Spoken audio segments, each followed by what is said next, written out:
যাচ্ছে একে অপরের হাত ধরে। জেনির জ্ঞান নেই, হয়তো শ্বাসও নেই। বেগম নিজের পেটে হাত দিয়ে এগিয়ে যাচ্ছে জেনির কাছে, কিন্তু পাচ্ছে না, কষ্ট হচ্ছে।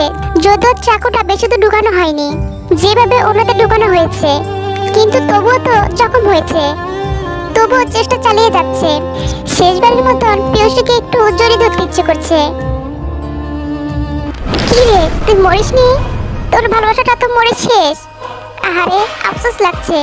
তোর আর তোকে পয়দা করা হলো না বলেই বিকট হাসিতে ফেটে বলে জানকু। ছি ভাইয়া, কেন করলে তুমি এমন? বিশ্বাস করেছিলাম আপু তোমাকে। বিশ্বাস? সেটা তো মানুষে মানুষে হয়। আমরা তো ভ্যাম্পায়ার, রক্তচোষা। আমরা রক্ত ছাড়া কিছুই দেখি না। আমরা কেন এইভাবে একটা হাসি খুশি পরিবারকে শেষ করে দিলে? উদ্দেশ্য আছে, অবশ্যই উদ্দেশ্য আছে। ভ্যাম্পায়াররা নিজেদের উদ্দেশ্য সাধনের জন্য সব করতে পারে।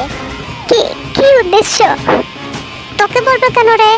আমি তো এখন তোর সামনে তোর সখিনের মাকে রক্ত শূন্য করে দিব, আর তুই চেয়ে দেখবি, কিছুই করতে পারবি না। বলেই চাঙ্কুক এগিয়ে গেল জেনির কাছে। জেনির ঘাড়ে নিজের দুটো লম্বা দাঁত দিয়ে কামড়ে ধরলো। ছেড়ে দাও ওকে, প্লিজ প্লিজ ছেড়ে দাও ওকে। কিন্তু জাঙ্কুক তো জাঙ্কুকই, সে ছাড়েনি। ভালো মতন রক্ত চুষে খেলো। খাওয়ার শেষে ঠোঁটের কোণে লেগে থাকা রক্ত মুছে নিল। বেগমের দিকে তাকিয়ে বাঁকা হেসে বলল, তোর কপাল খুব ভালো রে। তোর পিটকুটে গান আজকে তোকে রক্ত শোধ হওয়া থেকে বাঁচিয়ে দিল। তবে ভাবিস না তুই বাঁচবি, তুইও মরবি হয়তো একটু পর। ততক্ষণে নিজের সখিনের মায়ের চেহারাটা ভালো করে দেখতে থাক বলে আবারও বিকট হাসি দিতে দিতে চলে গেল জাঙ্কু। রেখে গেল জেনির ফেকাশে নিথর দেহ। বেগম সেদিকে তাকালো অশ্রুসিক্ত নয়নে।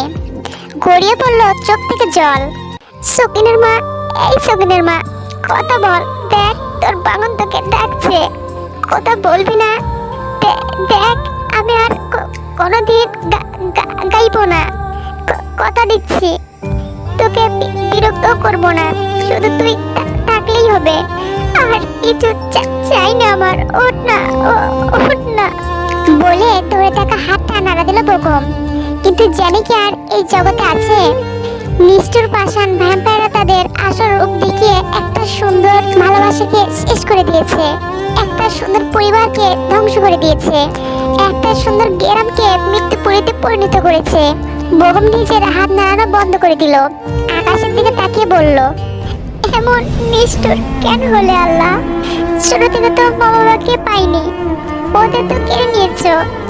কেন আরেকটা পরিবারকে ধ্বংস করলে তুমি?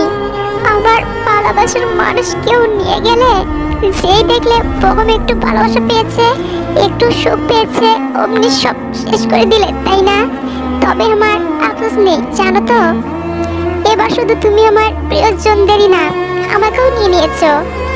যদি অল্প আঘাতে না নিতে চাও সমস্যা নেই, তার ব্যবস্থাও করবো আমি। ধন্যবাদ তোমাকে। আসছি আমি তোমার কাছে। এইবার আমার মা বাবা, আমার শ্বশুরের মা, শ্বশুরাব্বা, শাশুড়ি মা সবাইকে নিয়ে একসাথে আসর বসাবো। তখন কিন্তু তুমি ওদেরকে নিতে পারবে না। ঠোঁট কামড়ে কান্না আটকানোর চেষ্টা করে মুখে মিথ্যা হাসি নিয়ে কথাগুলো বলে বেগম। এরপর ঘাড় বাঁকা করে ওর পাশে শুয়ে থাকা চেয়ারের দিকে তাকালো। এই জন্মে আর একবার হলো না রে স্বপ্নের মা, তোকে চালানো হলো না, আর তোকে আর স্বপ্নের মা বানানো হলো না। তুই চিন্তা করিস না, ওপরে গিয়ে দেখা হবে। আমি তোকে অনেক ভালোবাসি রে স্বপ্নের মা, অনেক বলে বেগম পাশে পড়ে থাকা চাকুটি নিয়ে নিজের পেটে চালিয়ে দিল। গড়গড় করে সেইখান থেকে রক্ত বের হতে শুরু করলো। আশেপাশে এত রক্ত মাংসের মানুষ না থাকলে হয়তো ভ্যাম্পায়ারগুলো তেড়ে আসতো বেগমের দিকে। কিন্তু বেগমের ভাগ্য আসলেই খারাপ। তার ভাগ্যে আল্লাহ নিজের চোখে পরিবারের মর্মান্তিক মৃত্যু দেখার দৃশ্য লিখে রেখেছেন। তাই তো কেউ আসছে না। মৃত্যুটা আসছে না কেন রে চোখের মা? আমার তো কষ্ট হচ্ছে তোদের রক্তশূন্য চেহারা দেখতে। মৃত্যু কি তবে তোর মতো কারতেরা হয়ে গেল নাকি রে? এখন তুই যদি এইসব শুনতিস নিশ্চয় বলতিস, বাগুন সবকিছুতেই তোর আমাকে খোঁজা লাগে, তোর সবকিছুতেই বড্ড তারা। সত্যি রে সখিনের মা, তোর কাছে, বাড়ির সবার কাছে যাওয়ার আমার বড্ড তারা। আফসোস একটাই, তোর মুখে ভালোবাসি শুনতে পেলাম না আমি। হঠাৎই শ্বাসকষ্ট শুরু হলো গগনের। বোঝা গেল মৃত্যুর সময় ঘনিয়ে এসেছে। জেনির হাতগুলো আরো শক্ত করে ধরে বলল, দেখা হবে খুব তাড়াতাড়ি রে। আকাশের দিকে তাকিয়ে বলল, আমি আসছি আল্লাহ তোমার কাছে সবাইকে নিয়ে। তারপর আবার জেনির দিকে তাকিয়ে বলল, আমি আসছি তোর কাছে সুমিয়ার মা। শেষ নিঃশ্বাস ত্যাগ করলো বগম। পড়ে রইল দুটো নিতব্ধ ভালোবাসার মানুষ। ওদের ভালোবাসার সাক্ষী হয়ে রইল পূর্ণিমার চাঁদ। আর এই ভয়ানক রাত কেউ জানতে পারলো না দুজনের মনের ভালোবাসার প্রগাঢ়তা। জেনিরও নিজের ভালোবাসার মানুষকে আর ভালোবাসি বলা হলো না। বগমও জানতে পারলো না তার ভালোবাসা তার জীবনকে সুন্দর করার জন্য প্রতি মুহূর্ত কত দোয়া করত। লাশের বন্যা বয়ে গেল বিয়ে বাড়িতে। পরিবার শূন্য হয়ে গেল তে। কিং মেয়েটা ঘরে নেই। হোয়াট? তুই ঘরে নেই মানে?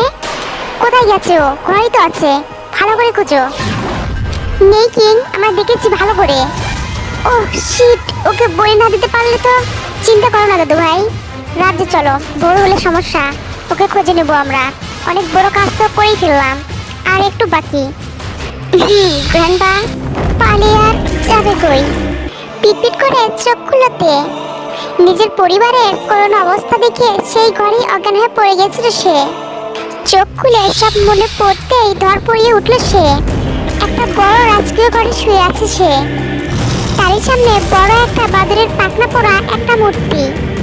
বোঝাই যাচ্ছে সেটা ভ্যাম্পায়ার। সে কিছু বুঝলো না। পাশে তাকিয়ে দেখতেই ওরা কেউ বেঁচে নেই রে। তুমিও ভ্যাম্পায়ার? জানিতে আমি সব দেখেছি।